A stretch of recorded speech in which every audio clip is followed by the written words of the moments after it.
అదేంటి ఇప్పుడు ఎలా? ఏంటి అంత డల్గా వస్తున్నావు? ఏం లేదు, ఆఫీస్లో వర్క్ ఎక్కువైపోయింది. సరే నువ్వు వెళ్ళి కూర్చో, టీ పెడతాను నేను.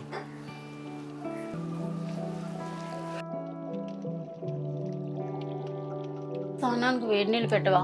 ఆ, చెప్పడం మర్చిపోయాను, నేను కూడా ఇందాక స్నానం చేద్దామని వాటర్ పెడితే బోల్డ్ ఖరాబ్ అయినట్టుంది, వాటర్ హీటెక్కలేదు. మరి ఇప్పుడు ఎలా? అదే ఏం అర్థం కావట్లేదు. సర్లే, పక్కింటి వాళ్ళని అడిగి ఎలక్ట్రికల్ ఎవరైనా తెలిసేమో నేను పిలిపించి రిపేర్ చేయిస్తాను. అంతవరకు నువ్వు రెస్ట్ తీసుకో. మరి ఇప్పుడు ఏం చేద్దాం? బోర్డు రిపేర్ చేయించాక నేను నిన్ను లేపుతాను, రెస్ట్ తీసుకో, ఎలాగో అలసిపోయి వచ్చావు కదా. సరే. సరే. హలో, ఎలక్ట్రికలా? అవును మేడం. మా రూమ్లో కొంచెం బోర్డు పాడైంది, కొంచెం వచ్చి చూస్తారా? వస్తాం మేడం, ఒక 10 నిమిషాలు. ఓకే, మీకు వాట్సాప్లో లొకేషన్ షేర్ చేస్తాను, లొకేషన్కి వచ్చేయండి. Okay madam. ఓకే అండి.